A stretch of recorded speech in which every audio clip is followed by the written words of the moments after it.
Assalamualaikum warahmatullahi wabarakatuh. Perkenalkan, nama saya Sabila dengan NIM 2211009, Prodi Pendidikan Agama Islam kelas 2A. Pada kesempatan kali ini, saya akan membuat video yang dimana video ini saya ajukan untuk memenuhi tugas akhir semester pada mata kuliah Tafsir Pendidikan dengan dosen pengampu Bapak Muhammad Edi Waluyo, MSI. Pada kesempatan kali ini, saya akan menjelaskan 5 surah dalam makalah-makalah yang sudah dijelaskan pada mata kuliah sebelumnya.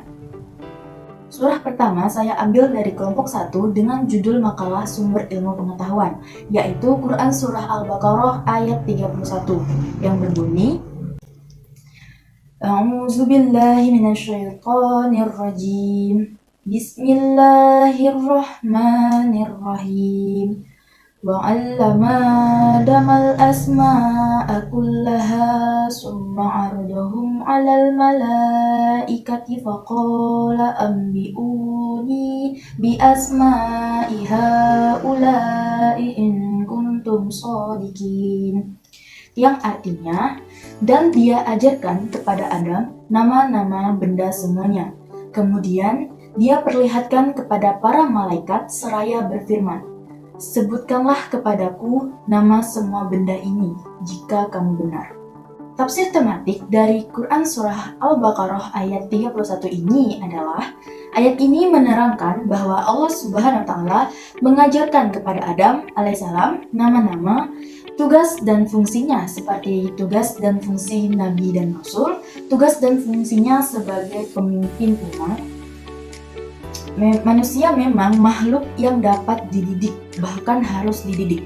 Karena ketika baru lahir, manusia tidak bisa berbuat apapun. Karena anggota badan, otak, dan akal masih lemah. Oleh karena itu, setelah melalui proses pendidikan, manusia yang awalnya tidak dapat berbuat apa-apa, kemudian berkembang dan melalui pendidikan yang baik, sehingga apa saja bisa dilakukan oleh manusia. Adam sebagai manusia pertama dan belum ada manusia lain yang mendidiknya, maka Allah Subhanahu wa Ta'ala secara langsung mendidik dan mengajarinya. Apalagi Adam dipersiapkan untuk menjadi khalifah yang memimpin di bumi. Tetapi cara Allah mendidik Adam tidak seperti manusia yang mendidik sesamanya, melainkan dengan cara mendidik secara langsung dan memberikan potensi kepadanya yang dapat berkembang berupa daya pikirnya sehingga memungkinkan untuk mengetahui semua nama yang ada di hadapannya. Setelah nama-nama itu diajarkannya kepada Adam, maka Allah memperlihatkan benda-benda itu kepada para malaikat dan diperintahkannya agar mereka menyebutkan nama-nama benda tersebut yang telah diajarkan kepada Adam. Dan ternyata mereka tidak dapat menyebutnya.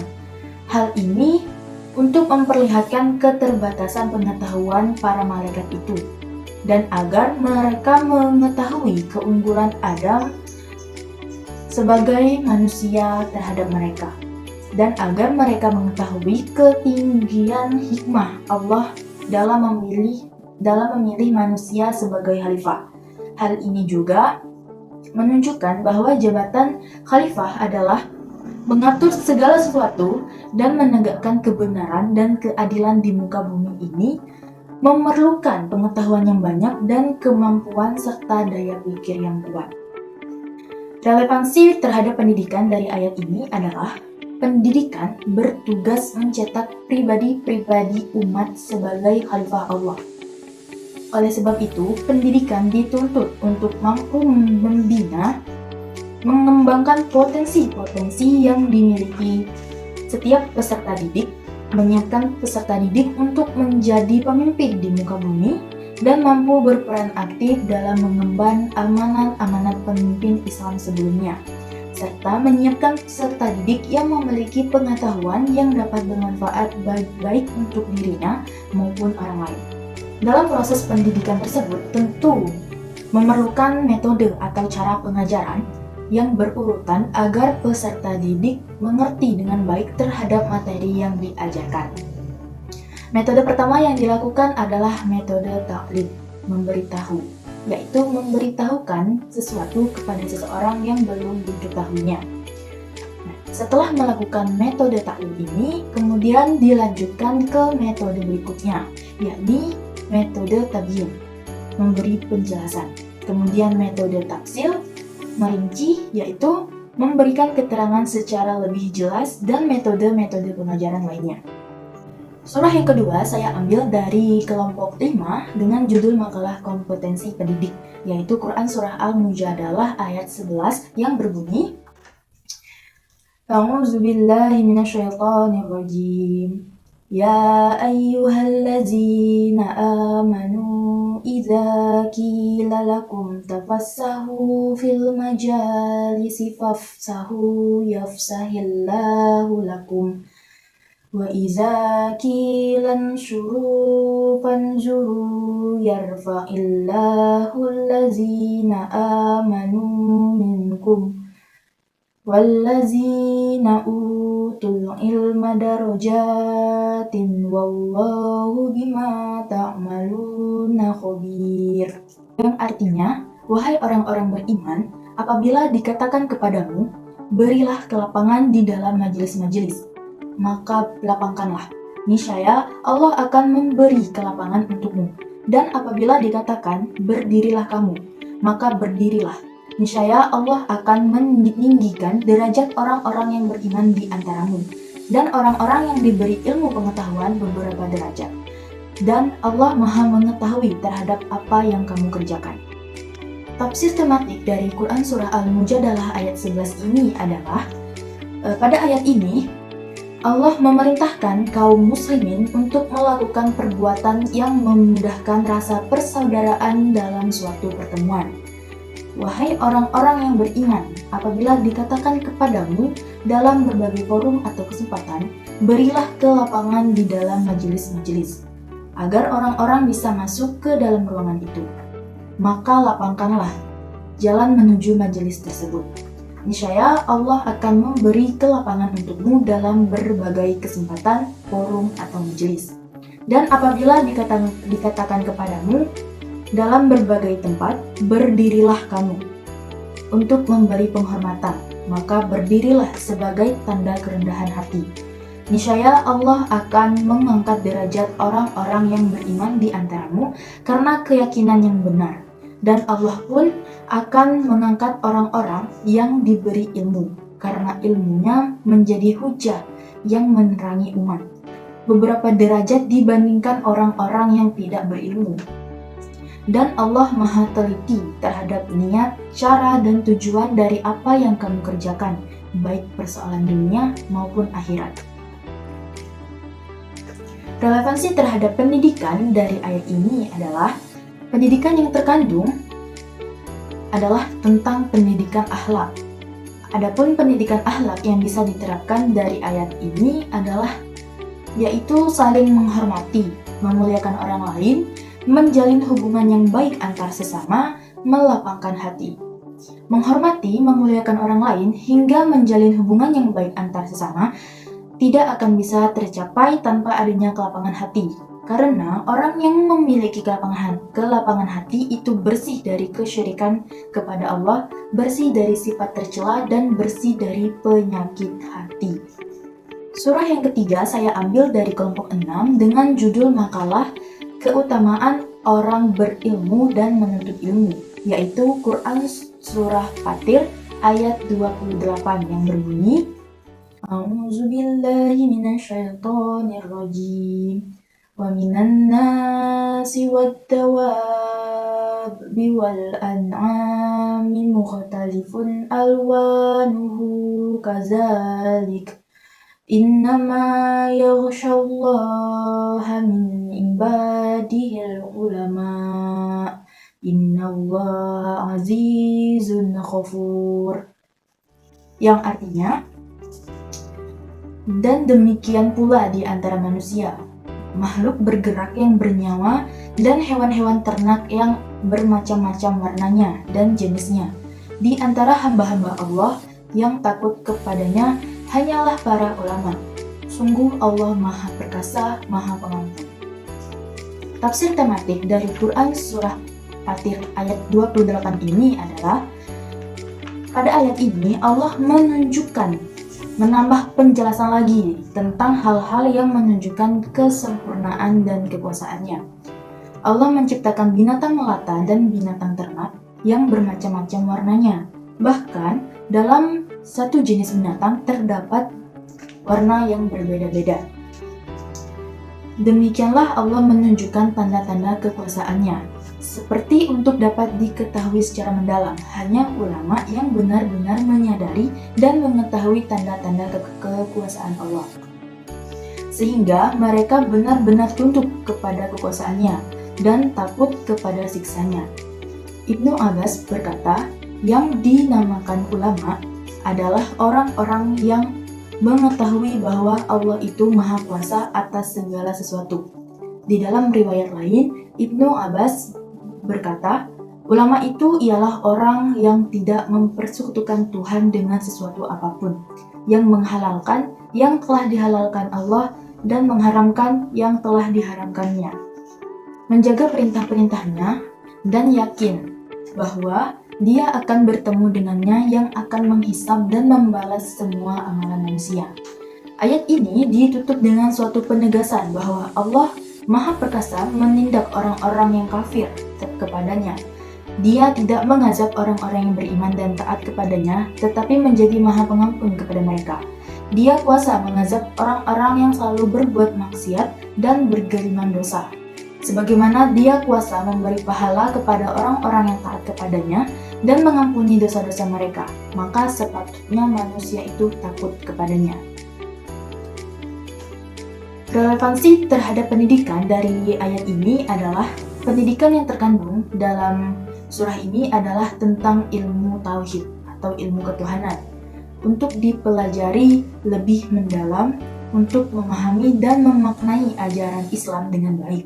Karena banyak orang yang mengaku Islam, namun ketika ditanyakan kepada mereka apa itu tauhid, bagaimana tauhid yang benar, seseorang yang mengaku menyembah Allah namun ia tidak mengenal Allah yang disembahnya. Dan dengan belajar ilmu tauhid, seseorang bisa terhindar dari kesalahan dalam pemahaman mengenai Islam dan Allah, dan agar tidak melakukan penyimpangan terhadap ajaran Islam. Surah keempat saya ambil dari kelompok 9 dengan judul makalah pendidikan keluarga, yaitu Quran Surah At-Tahrim ayat 6 yang berbunyi, A'udzu billahi minasyaitonir rajim. Bismillahirrahmanirrahim.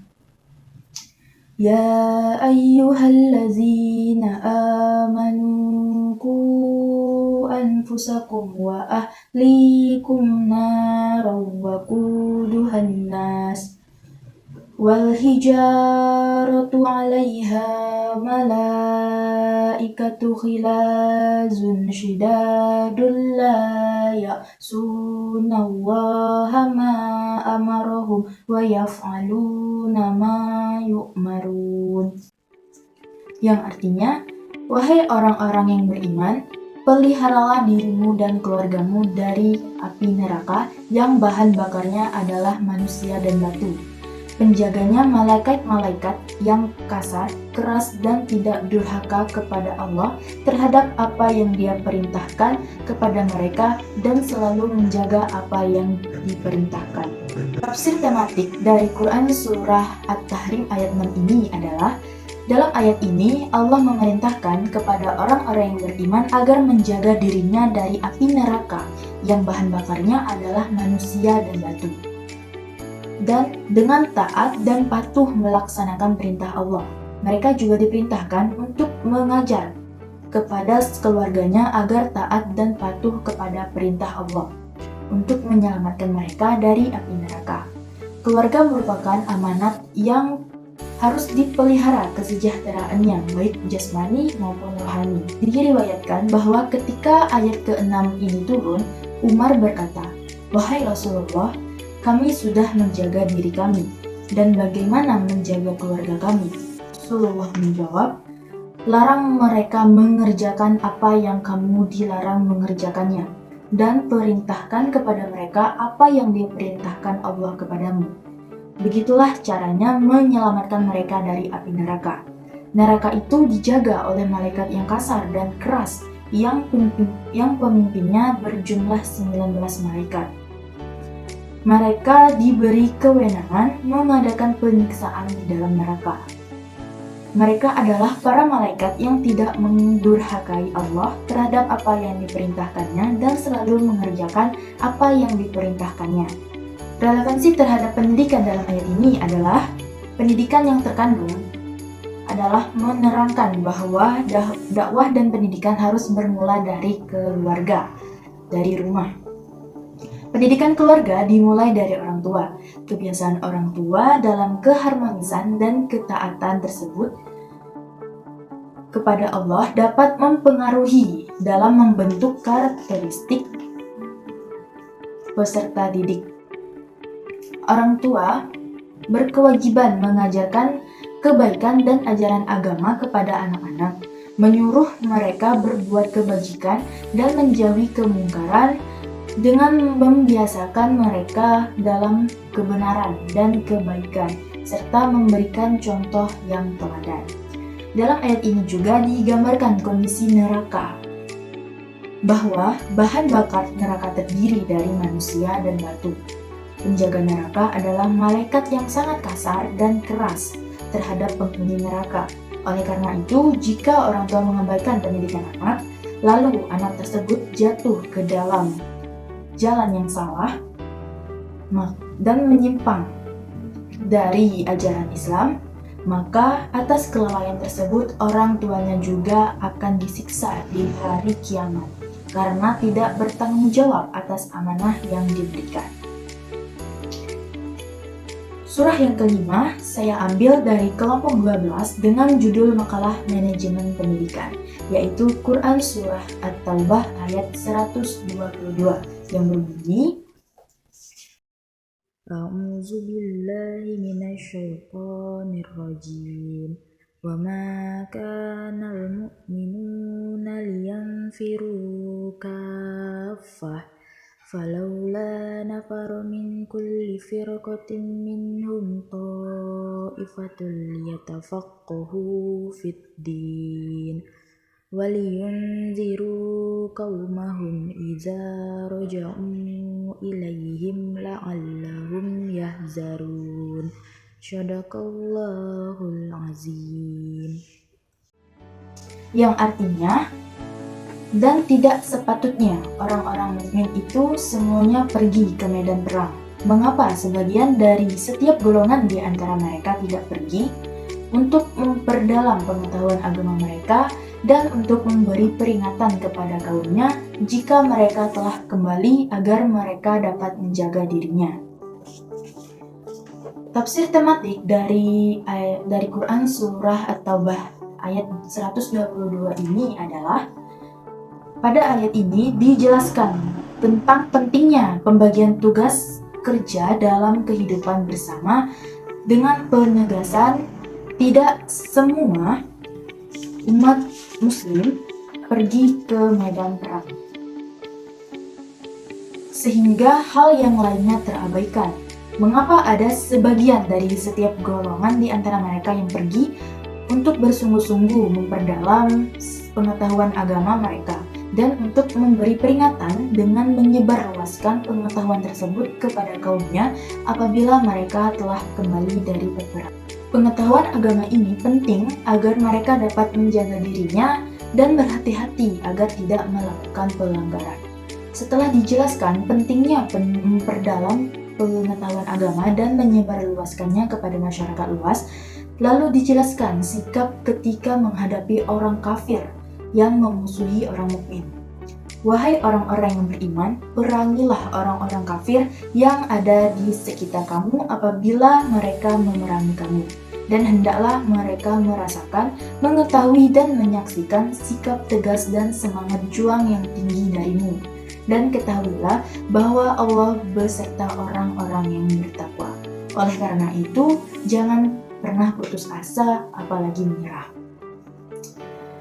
Relevansi terhadap pendidikan dalam ayat ini adalah pada ayat ini diberitahukan bahwa tidak sepatutnya orang-orang mukmin itu semuanya pergi ke medan perang. Dari perkataan tersebut diberitahukan bahwa dalam mencari ilmu juga terdapat hukum pendidikan, yaitu ada dua, fardu ain dan fardu kifayah.